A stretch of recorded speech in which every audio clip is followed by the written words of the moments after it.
আজকে রিপোর্টটা দেখেন প্রথম আলোতে, যে লেবাননে যতদিন যুদ্ধবিরতি, হরমুজ ততদিন খোলা ইরান।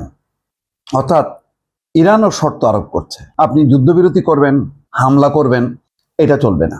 তার মানে ইরান যুদ্ধের সাথে লেবানন যুদ্ধের একটা সম্পর্ক আছে, এটা আলাদা না। ইরানে যদি শান্তি আসে, লেবাননও শান্তি থাকতে হবে। ইরান যদি যুদ্ধ করে, লেবাননও যুদ্ধ করবে। পরিস্থিতিটা হচ্ছে এরকম।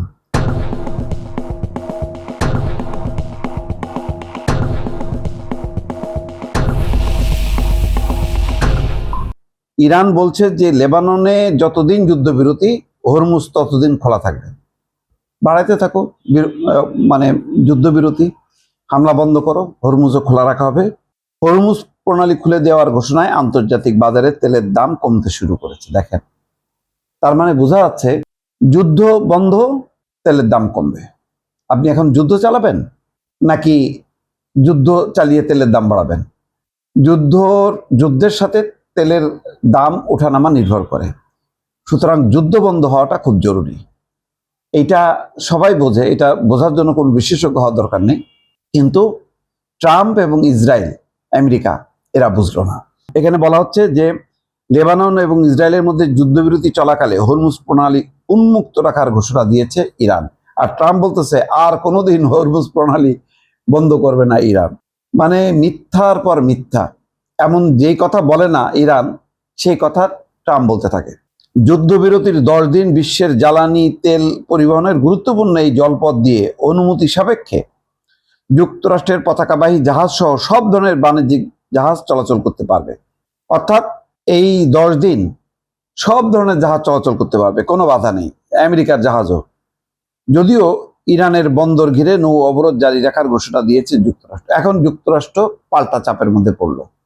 ইরান কিন্তু খেলা দেখায় দিল যে আমি তো হরমুজ প্রণালী খুলে দিচ্ছি, তাহলে তুমি অবরোধ করছো কেন? আগে চাপ বাড়াইছিল যে হরমুজ খুলে দেয় না বলে আমরা অবরোধ করছি, এখন তো হরমুজ খুলে দিল। এখন পাল্টা বলটা ঠেলে দিল ইরান আমেরিকার কোর্টে, যে এখন তোমাকে ওটা খুলতে হবে। প্রায় 6 সপ্তাহ যুদ্ধের পর 8 এপ্রিল 14 দিনের যুদ্ধবিরতিতে রাজি হয় ইরান এবং যুক্তরাষ্ট্র। এরপরও লেবাননে হামলা চালিয়ে যাচ্ছিল ইসরায়েল। এর পরিপ্রেক্ষিতে যুদ্ধবিরতি চুক্তির শর্ত অনুযায়ী হরমুজ পুরোপুরি খুলে দিতে বেঁকে বসে ইরান। এরপর গতকাল শুক্রবার থেকে লেবানন এবং ইসরায়েলের মধ্যে 10 দিনের যুদ্ধবিরতি শুরু হয়। এরপরই তেহরানের পক্ষ থেকে হরমুজ প্রণালী খোলার ঘোষণা আসে। এমন সময় ঘোষণা আসলো যখন মধ্যপ্রাচ্যে যুদ্ধ বন্ধে শিগগিরই ইরানের সঙ্গে যুক্তরাষ্ট্রের একটা চুক্তি হতে যাচ্ছে বলে উল্লেখ করেছেন মার্কিন প্রেসিডেন্ট ডোনাল্ড ট্রাম্প। দুই দেশকে দ্বিতীয় দফায় এক টেবিলে বসাতে তৎপরতা চালিয়ে যাচ্ছে পাকিস্তানও। বার্তা সংস্থা রয়টার্সকে পাকিস্তানের একটি সূত্র বলছে, ইসলামাবাদের তৎপরতায় যুদ্ধবন্ধের চুক্তিতে কিছু ছাড় দিতে রাজি হয়েছে ইরান এবং যুক্তরাষ্ট্র। কি কি ছাড় এখনো পরিষ্কার হয়নি, তবে কিছু ছাড় তো অবশ্যই।